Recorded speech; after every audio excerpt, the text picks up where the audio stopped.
Dana has built 2 custom roof cars, all with Ford flavor, combining roof swaps with bodies. On my Thunderbird, I saw a picture on my phone that James Lager did, and I thought it was a real car. And I was very, very shocked to find out that he photoshopped it. Well, I got to talking with him, and I thought, well, gee, maybe he could give me some ideas. I sent him a couple of pictures of it in progress. I just cut the pieces off, and it was in primer, and you could see the lines, you know, from where I cut, and he was loving it. And I said, where'd you get the idea?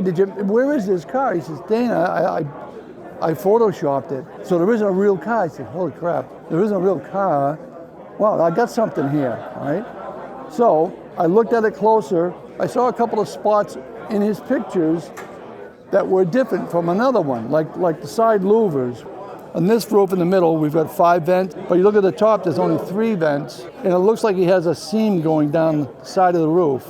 Down here, there's no seam, The vent on the hood scoop was a little bit different. He used darts in the vent. I didn't want to put darts in the vent. I just wanted to build it at that point. He lowered the fender skirts. It went along, it flowed with the bottom line of the car. What I think is most interesting is, you know, there's, maybe 7 or 8 years difference in the production part of this roof and this body. Right. But how well they go together and how this curve that comes down on the B-pillar mimics the reverse of this curve. Yep. It just works right off the bat. No changes of angles. The color is just so early 60s, that kind of mellow, and then that blast of white interior. I just like it. I was never a really big fan of yellows.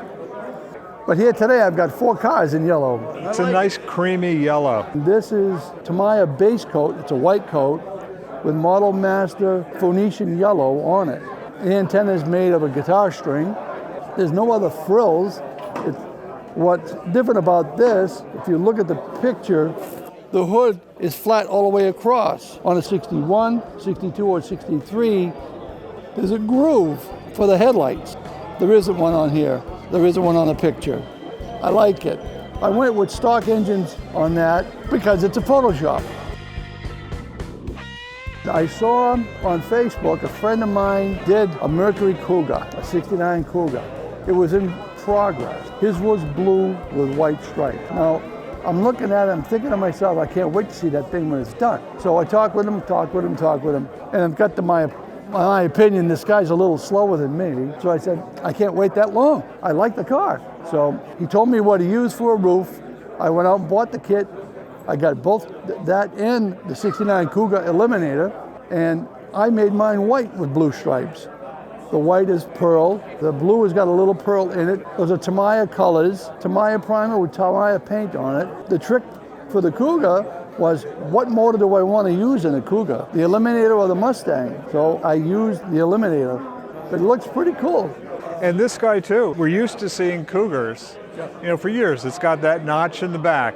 We accept it, our eye accepts it. You really get blown away when you start to see the Fastback come off of it, and how all the other lines, you've got the descending line in the side panel and the descending line of the roof from a side view, that goes together so one well. thing that I did that a lot of people think I did, but I didn't do. You didn't, yeah. They all say I chopped the roof. I said, I never chopped the roof. Those roofs are not chopped. Well, they basically cut off another car, yes. But what throws the eye off is the fact that there's no vent post. There's no vent post on either one of them.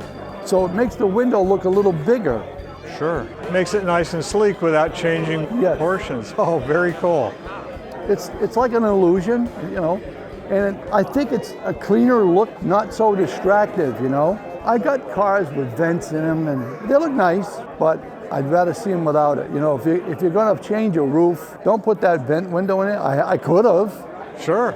I got another T-Bird at home I'm working on, and I left the vent in it, although I might take it out, because I put a 49 Ford roof on a 62 T-Bird. It's more of a bubble look. Yeah. Versus the square look. Nice. And I think, you're talking about the vent windows. I think that was the goal of all the stylists. Yeah. Was to eventually get rid of that vent roof, which by the end of the 60s, they were pretty much going away into the 70s. Yeah. I mean, We didn't see them. it's just a nicer look, cleaner. It gives it a more open effect. When you're Yeah. looking in a window, you're looking at a car. Oh, yeah. That vent post tends to take your eye away. I always thought anyway. Very cool builds. Thank you so for much. sharing. Next class is documented replicas by Granite State Model Club. Third place is an AMT 62 T-Bird 69 Torino by Dana Benoit. Next class is customs, sponsored by International Model Car Builders Museum. When I judged it, I called it a Cougar Mustang. It's by Dana Benoit, but I told it's a Cougar Eliminator.